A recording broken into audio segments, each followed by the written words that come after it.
প্রেম আর বিবাহিত জীবন এক না। কয়েক বছর প্রেম করে প্রিয় মানুষকে বিয়ে করাটাই সাকসেস না।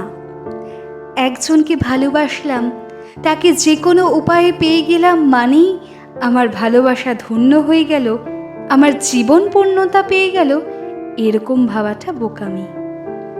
আসল জীবনটা শুরু হয় বিয়ের পর থেকে, আর বিয়ের পরের জীবনটা একসঙ্গে ভালোবেসে মৃত্যু অবধি থাকতে পারাটাই সাকসেস।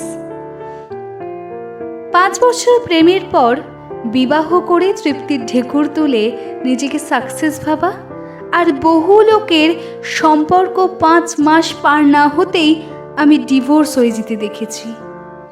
বিয়ের আগেকার শতভাগ ভালোবাসা নেমে আসতে দেখেছি অঙ্কের শূন্যের কোটায়। সারাদিন ফোনে কথা বলে, মেসেজ দিয়ে, সপ্তাহে একদিন দেখা করে, গিফট দিয়ে, গিভ অ্যান্ড টেক একটা সম্পর্ক যে কেউ এগিয়ে নিয়ে যেতে পারে। কিন্তু বিয়ের পর দায়িত্ব নিয়ে, যত্ন নিয়ে জীবনের শেষ অবধি সম্পর্কে এগিয়ে নেওয়া মোটেও সহজ কাজ না।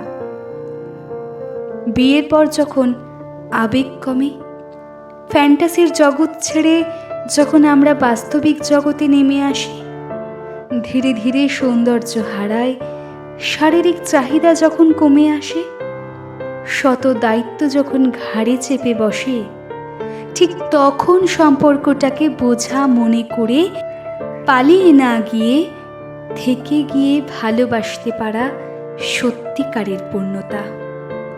তাই জীবনসঙ্গী হিসেবে তাকেই বেছে নাও যাকে তুমি ভালোবাসো, এবং যে সকল পরিস্থিতিতে মৃত্যু অবধি ভালোবেসে যেতে পারার আত্মবিশ্বাস ও সাহস রাখে।